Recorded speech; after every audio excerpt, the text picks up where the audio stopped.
warahmatullahi wabarakatuh. Salam dan bahagia. Saya Dina Melani Rusda, calon guru penggerak angkatan 7 dari DKI Jakarta, ingin melakukan wawancara sebagai tugas demonstrasi kontekstual modul 3.1 kepada Kepala Sekolah SDN 911 Bapak Rusda mengenai pengambilan keputusan berbasis nilai-nilai kebajikan sebagai pemimpin pembelajaran. Selamat pagi Bapak, apa kabar hari ini? Alhamdulillah sehat ya Pak ya. Alhamdulillah. Baik Bapak, saya hari ini ingin belajar nih dengan Bapak sebagai kepala sekolah senior. Kami atas nama guru penggerak ingin banyak menggali ilmu dari Bapak tentang bagaimana cara Bapak mengambil keputusan. Siap ya Pak ya? Oke. Baik Pak, Bapak nih berarti sudah tahun keberapa menjabat kepala sekolah? Ke-8 tahun. Oh, senior sekali ya Bapak ya, Alhamdulillah. Oke, selama Bapak bertugas ya, kira-kira Bapak sering nggak menemukan kasus-kasus, tentunya dong, karena kan Bapak kan di berbagai sekolah ya Pak ya, berbagai kasus-kasus yang merupakan dilema etika atau bujukan moral. Kira-kira Bapak sering nggak bertemu kasus-kasus sedemikian Pak? Ya, memang dalam hal ini kita harus bisa memilah-milah ya, mana yang kategori dilema etika ya, kemudian apalagi satu lagi bujukan moral tadi ya Pak ya. Ya. Nah, kedua-duanya memang harus kita selesaikan dengan sebaik-baiknya. Tentu saja kita harus identifikasi itu. Iya betul. Yang pertama identifikasi tadi Pak ya. Oke, baik Pak. Kalau sudah teridentifikasi nih Pak ya, biasanya tuh yang lebih banyak mana sih Pak yang masuk, yang bikin kita galau gitu Pak sebagai kepala sekolah? Yang dilema etika itu atau yang bujukan moral Pak biasanya? Yang sama-sama baik aja. Yang sama-sama baik itu Bu Dina ya. Kalau yang satu plus, yang satu minus ya kita kan gampang ya. Pak ya. Tapi yang ketika kita menemukan kasus yang ini sebenarnya baik, ini juga baik, nah, itu yang susah Pak ya. Oke, baik Pak ya. Berarti bagaimana nih Bapak selama ini menjalankan pengambilan keputusan di sekolah Bapak, terutama untuk kasus-kasus seperti tadi nih Pak yang sama-sama membingungkan, dilema etika tadi. Ya itu ya. Atau sama-sama mengandung nilai kebajikan Pak. Gimana Pak? Tentu saja kita harus berpatokan pada kriteria ya, kriteria ketentuan peraturan ya. Ketika kita sudah berpatokan pada itu, ya, insya Allah walaupun ada semacam setujuan dari apa yang kita putuskan, ketika kita tegak dengan aturan itu, insya Allah aman ya Pak ya. Aman. Baik Pak. Berarti Bapak pasti punya trik nih, punya langkah-langkah atau prosedur. Apa nih kira-kira Bapak bisa berbagi langkah-langkah atau prosedur yang biasa Bapak terapkan selain berpegang pada peraturan tadi? Ya, setelah kita sesuai dengan aturan, ketentuan, tetapi keputusan itu sebaiknya diambil dengan cara musyawarah. Jangan lupa tuh ya, musyawarah.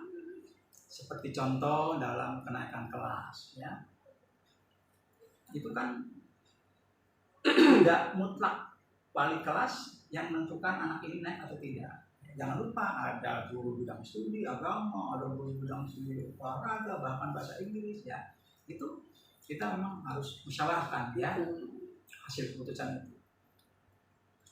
Ketika hasil itu dari hasil musyawarah, keputusan itu hasil dari musyawarah, ya apapun yang kita putuskan, ketika ada yang menentang apa gitu ya dari pihak murid atau apa, insya Allah.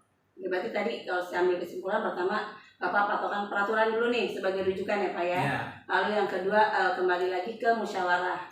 Setelah mencapai kesepakatan, baru kita bisa nih menarik keputusan dari permasalahan yang ada gitu ya Pak. Oke Pak.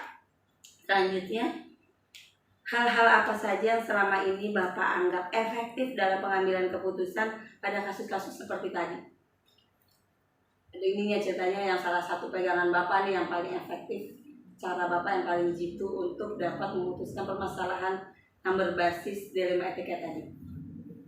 Ya itu tadi kembali kepada aturan itu, pada aturan ya, hasil musyawarah itu yang harus kita pertahankan, gitu ya. Walaupun nanti di balik itu ada hal-hal yang menjadi keberatan ya dari pihak lain, ya. Itu kita nafikan aja, karena lambat laun mereka akan menerima dari apa yang sudah kita putuskan. Betul, berarti kan memang apa yang kita putuskan belum tentu menyenangkan semua pihak ya, masih ada aja ya pihak-pihak yang tidak setuju. Oke Pak. Hal apa saja selain tadi kan Bapak udah kasih tahu nih sama kita rumusannya. Sekarang tantangannya apa dalam pengambilan keputusan seperti pada kasus-kasus di rumah tadi? Tantangan yang Bapak sering hadapi? Ya tantangannya pastilah ya, nggak mungkin dalam jangka waktu sementara ya. Pasti kita akan menerima sikap yang tidak mengenakan ya. Baik yang senang atau tidak mengenakan. Teman kita pasti, Bapak memutuskan ini, pasti mereka akan memperlihatkan sikap-sikap yang kurang enak buat kita ya.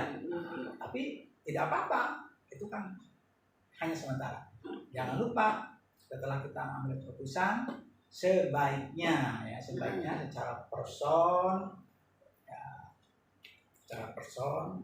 teman-teman yang notabene tidak menerima dari apa yang kita putuskan, kita dekati, kita beri penjelasan mungkin ya Pak. Beri penjelasan yang lebih rinci lagi, yang lebih bijaksana lagi, bahwa keputusan yang kita ambil itu adalah keputusan yang terbaik. Yang terbaik buat siapa? Buat sekolah, bukan buat pribadi saya atau buat guru tersebut, orang tua gitu ya. Konteksnya adalah untuk kepentingan sekolah atau kepentingan anak-anak. Baik. Berarti kalau dari penjelasan Bapak tadi, Bapak ketika menerima suatu masalah langsung kita balik ke peraturan, langsung kita putuskan. Nah, sini ada pertanyaan juga nih Pak. Ketika Bapak menghadapi sebuah masalah, apakah Bapak memiliki tata cara atau jadwal tertentu dalam menyelesaikannya? Artinya, apakah langsung saat itu juga kita selesaikan atau tadi saya tunggu dulu memiliki ada jadwalnya nih penyelesaiannya hari ini gitu. Gimana Pak? Sebaiknya ada tata cara ya. Ada tata cara, kemudian kita juga melihat situasi kondisi gitu kan. Apakah problem itu semakin hari semakin redup atau bahkan semakin membara gitu kan. Nah, kita harus punya tata cara dan memantau juga gitu ya. Jadi langsung atau nunggu rame dulu gitu menyelesaikannya? Kalau menurut Bapak? Nunggu dulu dalam arti kita harus menelusuri dulu. Menelusuri dulu. Identifikasi dulu gitu ya Pak ya. Identifikasi pasalnya apa gitu ya. Siapa saja yang terlibat. Betul, siapa yang terlibat. Kemudian sejauh apa ini akan berdampak buruk dan baiknya. Gitu. Jadi kita harus identifikasi dulu. Baik, betul. Adakah enggak Pak seseorang atau faktor-faktor apa yang selama ini mempermudah atau membantu Bapak dalam mengambil keputusan dalam kasus-kasus dilema etika? Ya, rujukan Bapak nih saja ya, ketika kita menghadapi problem atau kasus yang besar, kita kan punya rekan sejawat ya, mungkin bisa minta pendapat dari teman-teman kepala sekolah yang lain, atau bahkan Bu Dina sendiri juga kan sering saya minta pendapat ya, atau yang skupnya lebih atas ya, kita kan punya kasat lah, punya pengawas, itu harus menjadi bahan pertimbangan atau rujukan buat kita dalam menyelesaikan masalah. Berarti dari seluruh tadi ya yang Bapak ceritakan, prosedurnya, tantangannya, kemudahannya, siapa saja yang dapat membantu.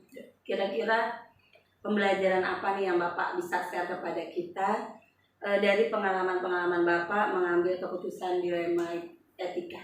Ya, satu, ketika kita menyelesaikan kasus, hilangkan dulu sesuatu yang berkaitan dengan pribadi, ya.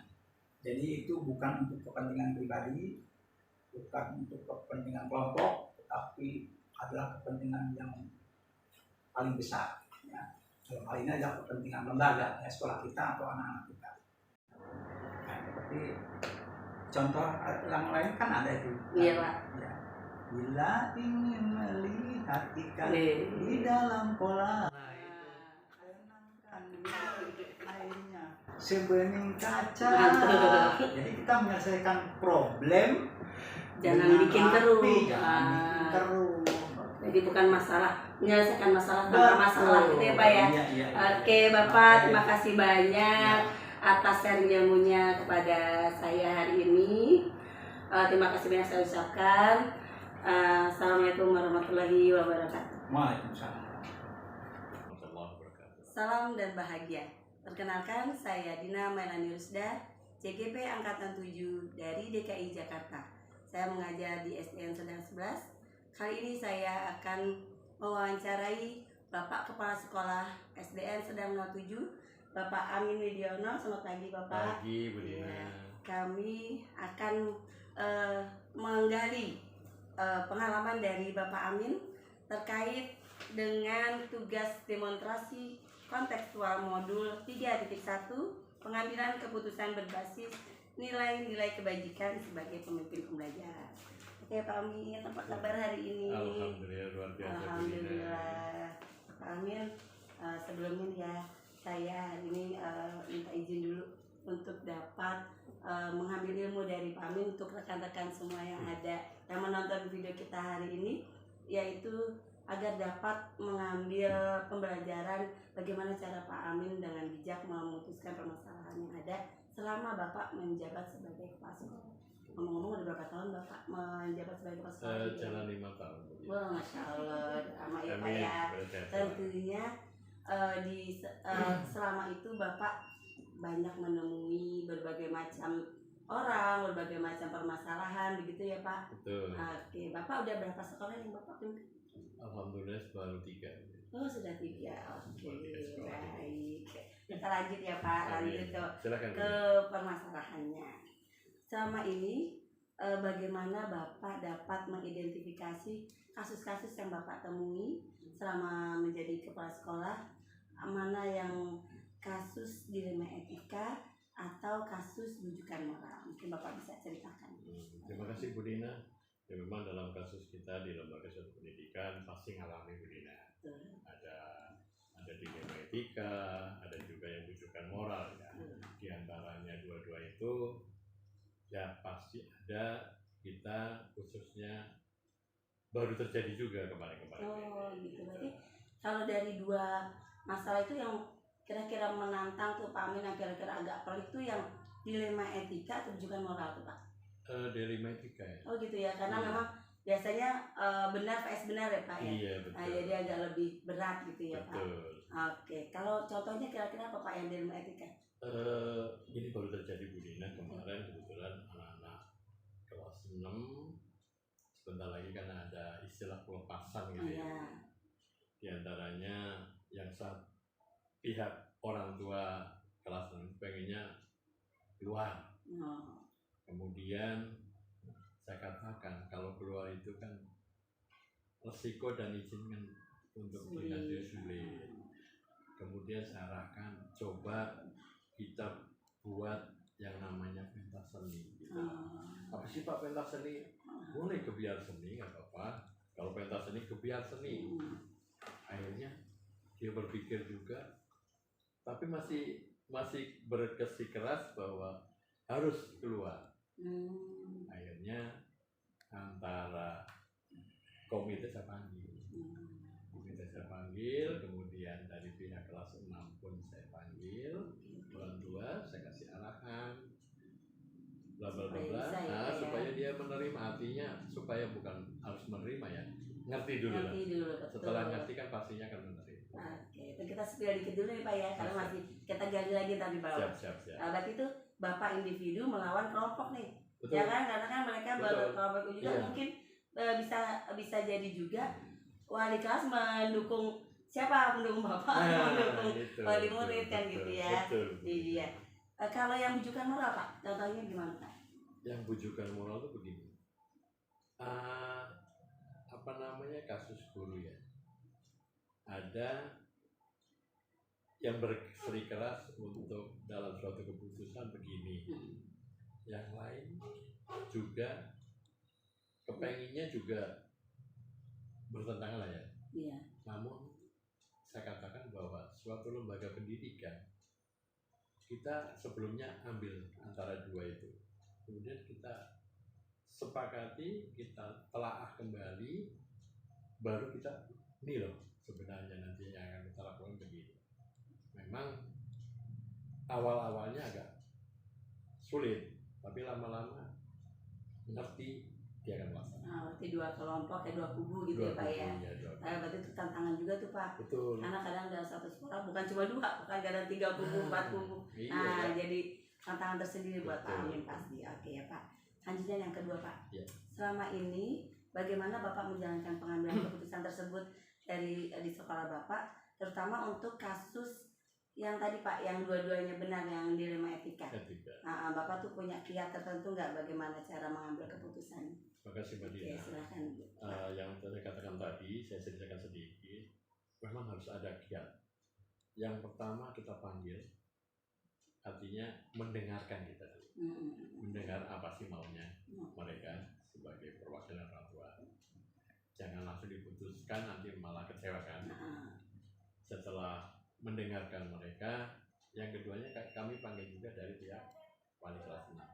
Kepengennya begini. Nah, dari situ kita punya pemikiran lagi. Kita punya apa namanya? Saya katakan tadi rancangan lah. Saya ada rancangan, saya harus begini, tindakan saya harus begini, keputusan saya harus begini.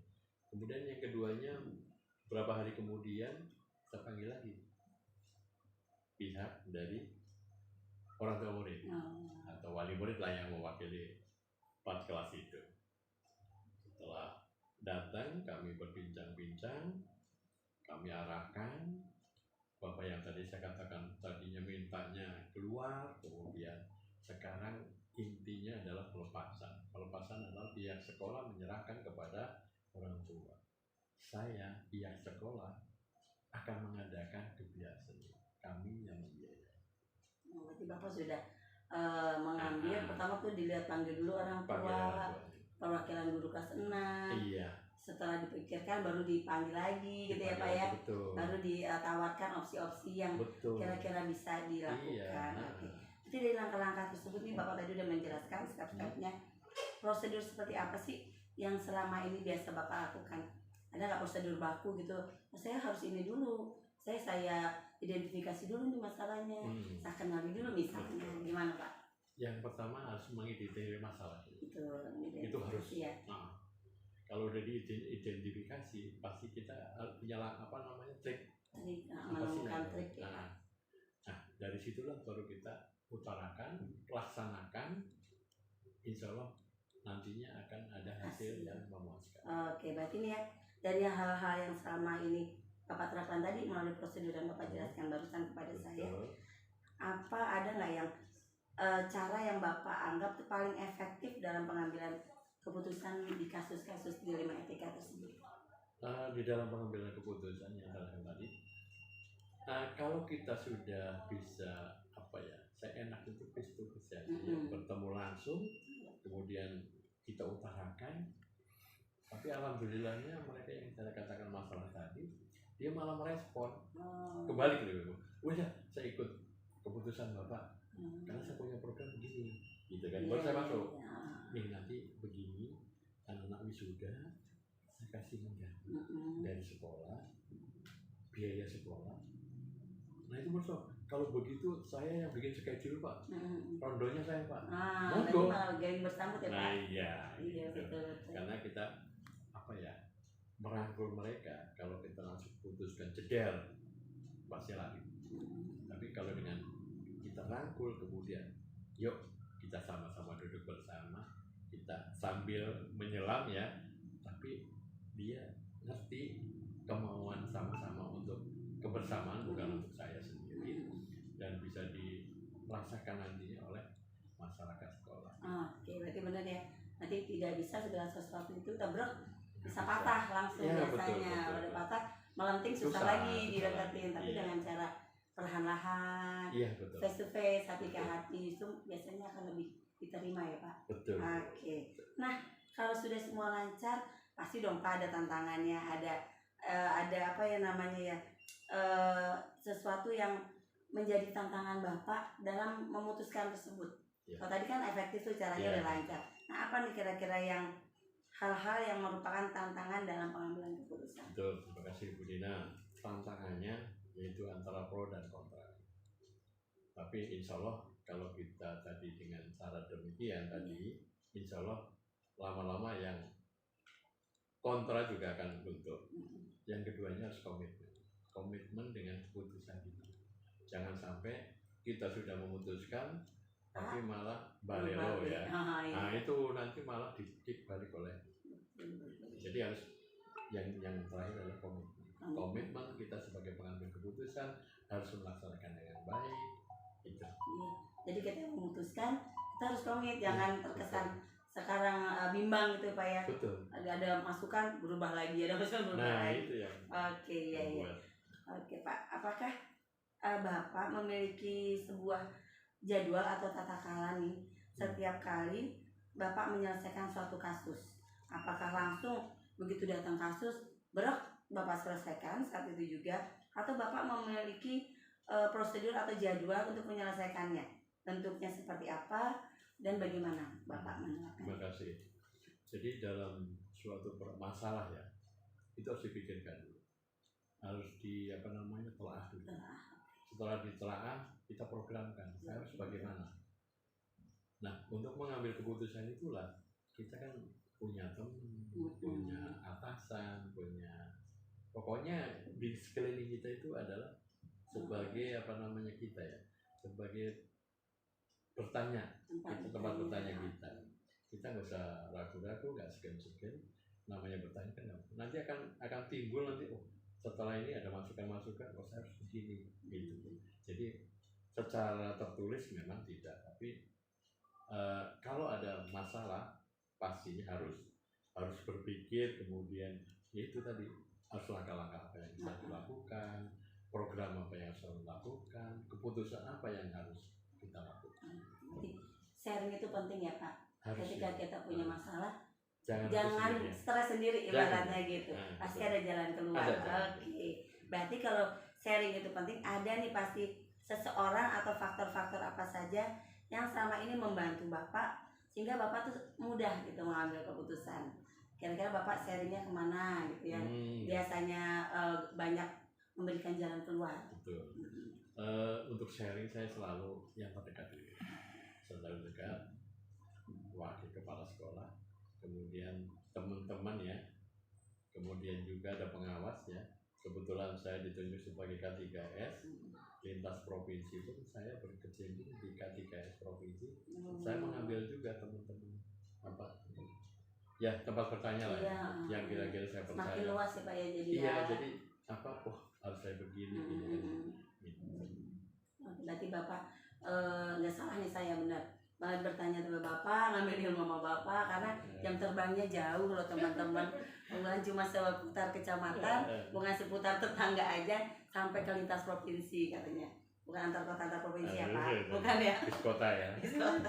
Oke, Bapak dari yang sudah Bapak terapkan, Bapak ceritakan tadi dari awal ya Pak.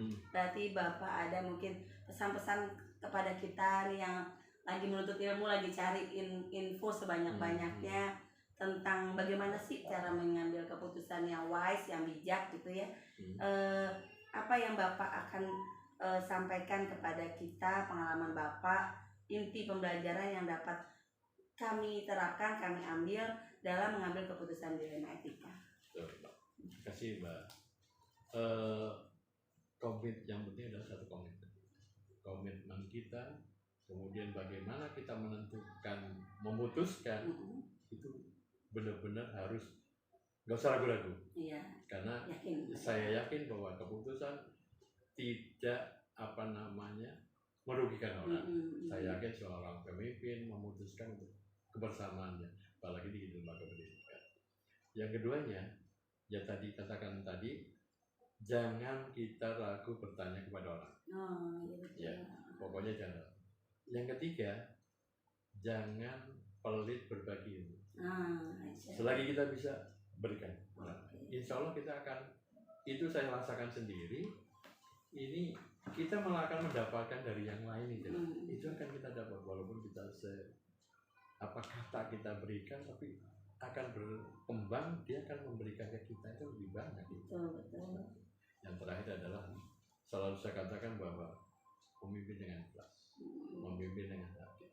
Insya Allah kita gampang untuk mengambil keputusan, terus melaksanakan keputusan. Insya Allah lancar. Komitmen, jangan ragu, jangan malu bertanya. Betul. Dan selalu sharing praktik baik ya Pak ya. Betul. Karena kalau udah ragu tuh katanya sih tempat masuknya setan, betul ya. Gitu. Jadi nggak boleh kita tinggalkan ragu katanya. Jangan takut kita nggak bisa.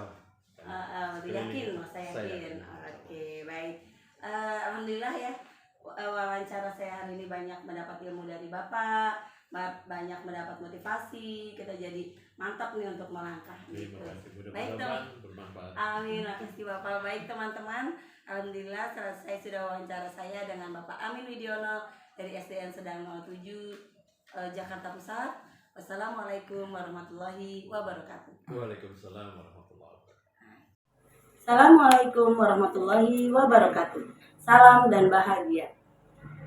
Saya Dina Melani Rusda, calon guru penggerak angkatan 7 dari SDN Serdang 11. Hari ini ingin mewawancarai Ibu Kusmi Narti MPD, Kepala Sekolah SDN Sumur Batu 14 Jakarta Pusat, mengenai pengambilan keputusan berbasis nilai kebajikan sebagai pemimpin pembelajaran. Tugas ini sebagai tugas demonstrasi kontekstual pada modul 3.1 Pendidikan Guru Penggerak. Baik, langsung saja. Selamat pagi Ibu Wiwin. Pagi, alhamdulillah. Apa kabar hari ini? Habis semakin semangat ya Bu Wiwin. Alhamdulillah sehat. Alhamdulillah bisa menjalankan ibadah puasa Ramadan. Alhamdulillah ya Bu Wiwin. Baik. Bu Wiwin, ngomong udah berapa tahun ya menjabat sebagai kepala sekolah? Kurang lebih setahun setengah. Oh, alhamdulillah ya, berarti sudah berjalan ya, walaupun fresh banget nih Bu Wiwin. Pasti banyak terobosannya. Masih banyak PR. Oh, masih banyak PR. Oke. Selama 1,5 tahun ini pastinya ya Bu Wiwin, nggak munafik, pada semua orang punya masalah. Begitu juga nggak di sini Bu? Apa adem-adem aja? Gitu. Jadi selama kurang lebih setahun setengah ini saya tinggal menjadi kepala sekolah di Sumur Batu 14. Ya banyak masalah yang harus diperbaiki, yang harus kita gali juga dan kita lebih baik gitu. Gitu. Emang pasti ya di mana-mana pasti ada aja masalahnya ya Bu Wiwin ya. Baik. Selanjutnya langsung ke pertanyaan nih ya Bu Wiwin. Oke, selama Bu Wiwin menjabat sebagai kepala sekolah ya, kira-kira bagaimana Bu Wiwin dapat mengidentifikasi kasus-kasus yang merupakan dilema etika atau rujukan moral? Kira-kira bagaimana Bu Wiwin? Selama saya menjadi kepala sekolah di Sumur Batu 14 ini adalah yang kasus ya mungkin dari etika. Contohnya adalah dari grouping. Jadi dulu di sini sekolah ini ada 2 sekolah, 14 dan 15. Untuk yang kedua, bagaimana Bu Wiwin menjalankan pengambilan keputusan di sekolah Ibu, terutama untuk kasus-kasus yang satu benar lawan benar, misalnya yang dilema etika tadi Bu Wiwin, di mana Bu Wiwin mengatakan kasus regrouping yang merupakan PR tersendiri nih bagi Ibu. Gimana caranya Ibu menyelesaikan? Ya, cara menyelesaikannya itu membaurkan dari guru dan siswa, guru 14 dan 15 membaurkan, orang tua pun juga sama dengan seperti itu. Jadi membaurkan. Itu nggak mudah ya Bu? Enggak. Pasti nggak mudah, benar-benar. Nah selanjutnya ya Bu, langkah-langkah atau prosedur apa yang Ibu terapkan dalam rangka membaurkan tadi? Ya, pertama langkah-langkahnya saya kumpulkan dulu ya, mungkin membaurkan antara guru 14 dan 15. Setelah itu tidak mudah juga untuk menggabungkan itu semua. Setelah digabungkan guru, bagaimana kita sebenarnya tujuan kita ini mau apa, jadi kita sampaikan. Lalu yang kedua adalah menggabungkan dengan, setelah guru sudah bisa bergabung, baru menggabungkan siswa. Siswa juga sudah bergabung, baru kita menggabungkan dengan orang tua. Berarti ada step-stepnya ya Bu Ya. ya. Nah untuk guru sendiri pasti ada tantangan, siswa ada tantangan gitu kan ya. Ke orang tua juga ada tantangan. Ya, Oke. benar. Berarti dari tantangan dari yang tadi Bu Win jabarkan, hal-hal apa yang paling efektif nih untuk menyelesaikan masalah dilema etika tadi Bu? Ya, berbasis ini ya, apa artinya, komunikasi ya, Ya, benar. Satu itu berbasis seperti itu. Ya, pertama untuk menggabungkan dengan guru itu ya kita harus mempunyai tujuan dan cara. Apa ya? Pertama kita pegang itu adalah di sini adalah guru yang di sini berperan. Yang paling berperan. Ya. Berarti Ibu Win ini menghadapi paradigma individu lawan kelompok. Dan kelompok bukan cuma satu, dua kelompok yang harus dijadikan satu. Oke. Dan prinsip yang Ibu gunakan sepertinya berpikir pada hasil akhir ya. Akhirnya kan Bu Win maunya semua solid jadi satu sekolah, satu nama yaitu SDN Sumber Batu 14. Oke. Nah hebat nih, pasti tantangannya masih harus saya kulik lagi nih caranya. Hal-hal apa saja yang selama ini dari tadi tuh yang Bu Wiwin jelaskan yang menjadi tantangan dalam mengambil keputusan tadi, yang penghambatnya itu kira-kira apa? Ya, tantangannya itu ya, pasti tantangannya pasti ada. Pertama ya, awalnya ya pinter-pinter saya menggali di sini artinya karakter guru satu-satu gitu ya. Karakter orang kan berbeda-beda. Nah ini menyatukan karakter itu juga sulit banget gitu. Nah ini saya sudah mendapat dari arahan, terutama saya juga kerjasama juga dengan guru senior dan Wakasek gitu ya. Jadi seperti itu. Jadi saya tidak mudah juga untuk mendapatkan karakter dari orang. Saya nggak mau, saya mau langsung orangnya seperti ini, biar saya menilai sendiri. Iya, jadi nggak dapat laporan aja ya, harus dibuktikan langsung di lapangan ya Bu Win ya. Oke. Lalu ketika Bu Win menghadapi masalah tadi, apakah saat itu langsung Bu Win selesaikan saat itu juga, atau memang ada step-step atau tahapan-tahapan tata cara yang biasanya Bu Win lakukan?